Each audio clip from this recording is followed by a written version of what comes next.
Mabuhay! Welcome sa 2025 Wellness Cook-Off Competition! Isang masigla at masustansyang araw sa inyong lahat. Ako po si Rangers Relcia Tasar na nagmula sa Baitang 10 ng Section SUS. At ako naman po si Patricia May Arinas, mag-aaral na nagmula sa Baitang 10 Section ZUS. At ako naman po si Justin Bordon, nagmula sa Baitang 10 Section Apollo. Sa video na aking napanood, ipinakita kung paano maghanda ng masustansyang pagkain gamit ang mga simpleng sangkap na madalas lamang makita sa ating bahay o palengke. Natutunan ko na ang wellness cooking ay hindi lang mang tungkol sa masarap na pagkain, kundi tungkol din sa pag-aalaga ng ating kalusugan. Una, natutunan ko ang kahalagahan ng balanseng pagkain na dapat may gulay, prutas, protina at sapat na carbohydrate sa bawat plato. Ikalawa, napagtanto ko na pwedeng maging masarap at healthy ang gulay kung lulutuin ito sa tamang paraan, tulad ng pag-steam, pag-grill o pag-isa sa halip na deep fry. Sa video rin, binigyang diin ang pagpili ng sariwa at lokal na sangkap upang masigurong puno ng sustansya at abot kaya ang pagkain.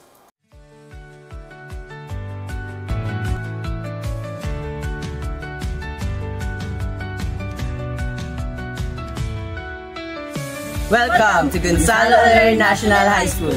Gulayan sa paaralan.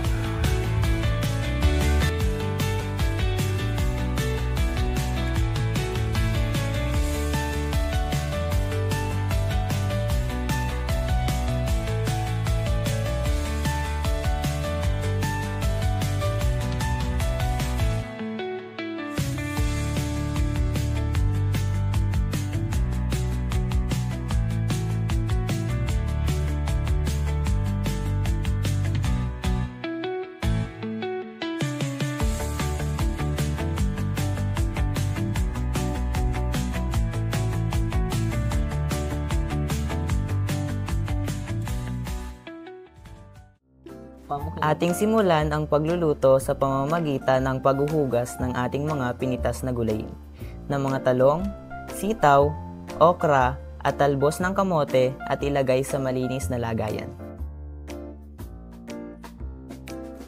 Narito ang mga sangkap na gagamitin natin sa pagluto.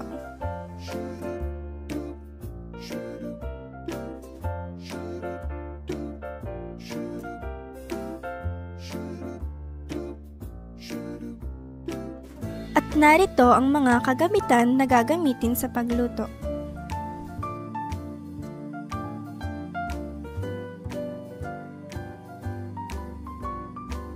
Sa paghanda ng mga sangkap, ating hiwain ang talong, okra, sitaw at talbos ng kamote.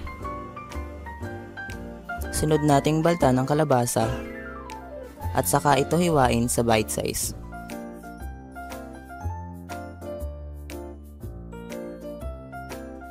Pagkatapos, ilagay ang mga hinating gulay na okra, sitaw at kalabasa sa steamer at hintayin maluto ito ng 10 to 13 minutes. Kapag malambot na ang mga gulay, alisin ito sa steamer at ilagay sa malinis na lagayan.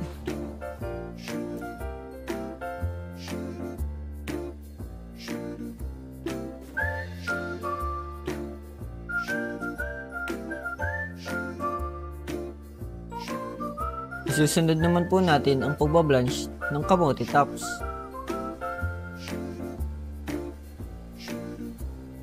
At pagkatapos naman po niyan, isusunod naman po natin ang pagpiprito ng talong sa maraming mantika.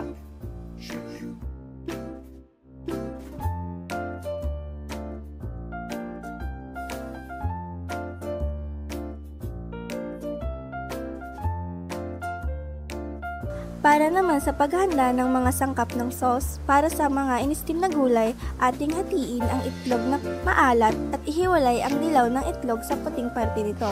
At saka natin durugin ang dilaw ng itlog na maalat. Para naman sa proseso ng paggawa ng sauce na creamy salted egg, hatiin sa kalahati ang butter at tunawin ito sa kawali. Pagkatapos, ilagay ang dinurog na itlog na maalat. Sunod tayong maglalagay ng magic sarap para sa dagdag na lasa. Pagkatapos, atin namang dahan-dahan na ilagay ang evaporated milk at pati na rin ang Nestle All-Purpose Cream. Haluin ito hanggang sa makuha ang tamang consistency. Ngayon naman, ating linisan ang hipon. Tanggalin ang bituka, shell at pati na rin ang ulo at buntot nito. Sunod, maglagay ng konting butter sa kawali. Pag natunaw na, ilagay ang butter at igisa ang hipon.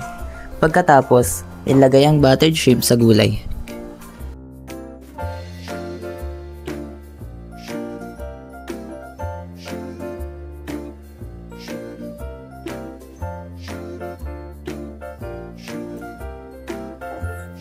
Mga sangkap sa paggawa ng buko pie with mango glaze. Una, 4 tablespoon cornstarch,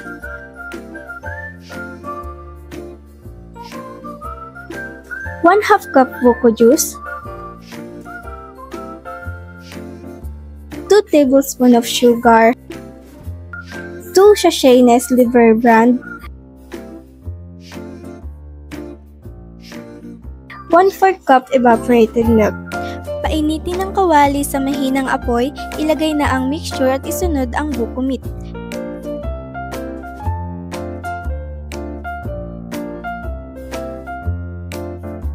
Kapag tama na ang consistency, ay hanguin ang buko pie, mixture sa kalan at palamigin. Pagkatapos, ibalot na ang ating nagawang mixture. Sunod na gagawin ay ating ito ipiprito na.